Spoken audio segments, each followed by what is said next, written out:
berlari ke arah dunia yang tak dapat ditangkap dan melarikan diri dari kematian yang tak pernah bisa dihindari. Saudaraku, kekuasaan Allah Azza wa Jalla meliputi segala sesuatu. Dia telah menetapkan kematian atas diri manusia. Sehingga sekuat dan searogan apapun manusia berupaya menghindar darinya, kematian itu tetap akan mengejarnya. Allah Azza wa Jalla berfirman, "Di mana saja kamu berada, kematian akan mendapatkan kamu, kendatipun kamu di dalam benteng yang tinggi lagi kokoh." Quran Surat An-Nisa, ayat 78. Saudaraku, orang yang berakal, sepantasnya tidak tertipu dengan silau dan gemerlapnya dunia, sehingga melupakan bekal menuju akhiratnya. Dari Abu Hurairah, sesungguhnya Rasulullah Shallallahu Alaihi Wasallam bersabda, umur umatku antara 60 sampai 70 tahun. Dan sangat sedikit di antara mereka yang melewati itu. Hadis riwayat Ibnu Majah, nomor 4236, Tirmidzi, nomor 3550. Lihat Sahihah, nomor 757. Saudaraku, sudah sepatutnya lah kita selalu ingat bahwa hidup di dunia tidaklah kekal. Agar kita bersiap siaga dengan perbekalan yang dibutuhkannya saat perjalanannya yang panjang nanti. Rasulullah Shallallahu Alaihi Wasallam bersabda, "Perbanyaklah mengingat pemutus kenikmatan, yaitu kematian." Hadis riwayat Ibnu Majah, nomor 4258, Tirmidzi, Nasai, Ahmad. Dalam riwayat At-Tabrani dan Al-Hakim terdapat tambahan, "Perbanyaklah mengingat pemutus kenikmatan, yaitu kematian. Karena sesungguhnya tidaklah seseorang mengingatnya di waktu sempit kehidupannya, kecuali mengingat kematian itu melonggarkan kesempitan hidup atas orang itu. Dan tidaklah seseorang mengingatnya di waktu luas kehidupannya, kecuali mengingat kematian itu menyempitkan keluasan hidup atas orang itu." Sahih Al-Jami'us Sagir, nomor 1222, Sahih At-Targhib, nomor 3333. Saudaraku, dunia akan berlalu dengan kebahagiaan dan kesedihan. Kehidupan akan selesai dengan lama dan sebentarnya dunia. Kita semua akan dipertemukan dengan Allah Azza wa Jalla. Pada saat itu tidak bermanfaat lagi harta, dan anak-anak kecuali orang-orang yang menghadap Allah Azza wa Jalla dengan hati yang bersih. Tidaklah hidup ini melainkan nafas-nafas kita yang terhitung, dan juga ajal yang sudah dipastikan. Manusia itu memang aneh. Ia berlari ke arah dunia yang tidak dapat ia tangkap, lalu ia pun melarikan diri dari kematian yang tidak akan pernah bisa dihindari. Saudaraku, kematian tidaklah menunggu kita bertaubat, tapi kitalah yang menunggu datangnya kematian dengan bertaubat. Maka jadikanlah akhirat di hati kita, dan dunia di tangan kita, dan kematian senantiasa berada di hadapan dan di pelupuk mata kita. Tanda dekatnya kematian kita sudah berasa, dan kapan datang saatnya tidak ada yang mengetahui, kita semua sedang menunggu giliran tiba.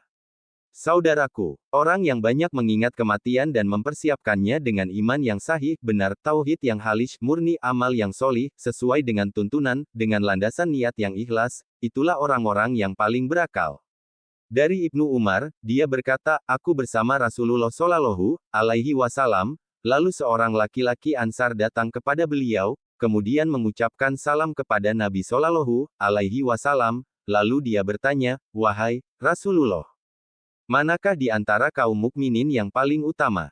Beliau menjawab, yang paling baik akhlaknya di antara mereka. Dia bertanya lagi, manakah di antara kaum mukminin yang paling cerdik?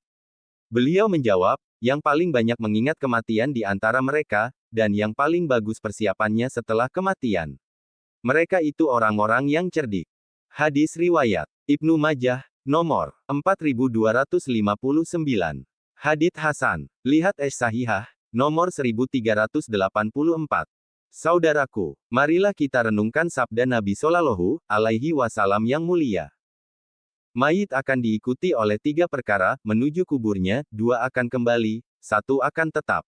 Mayit akan diikuti oleh keluarganya, hartanya, dan amalnya.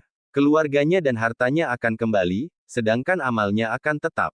Hadis riwayat Bukhari, Muslim, Tirmidzi, Nasai. Saudaraku, janganlah pernah sekalipun menolak ajakan pada keimanan dan meremehkan amal solih, karena suatu saat pasti akan menyesalinya. Allah Azza wa Jalla berfirman. 99. Demikianlah keadaan orang-orang kafir itu, hingga apabila datang kematian kepada seorang dari mereka, dia berkata, ya, Robku. Kembalikanlah aku ke dunia, agar aku berbuat amal yang solih terhadap yang telah aku tinggalkan. Sekali-kali tidak. Sesungguhnya itu adalah perkataan yang diucapkan saja. Dan di hadapan mereka ada dinding sampai hari mereka dibangkitan. Quran Surat Al-Mukminun, ayat 99-100.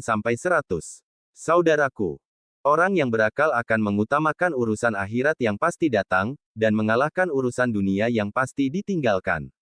Hendaklah setiap orang waspada terhadap angan-angan panjang umur, sehingga menangguhkan amal solih. Nabi Shallallahu Alaihi Wasallam bersabda, anak Adam semakin tua, dan dua perkara semakin besar juga bersamanya, cinta harta dan panjang umur. Hadis Riwayat Bukhari, nomor 5942, dari Anas bin Malik. Saudaraku, Hamid Al-Kaisari mengingatkan kepada kita semua telah meyakini kematian, tetapi kita tidak melihat orang yang bersiap-siap menghadapinya. Kita semua telah meyakini adanya surga, tetapi kita tidak melihat orang yang beramal untuknya.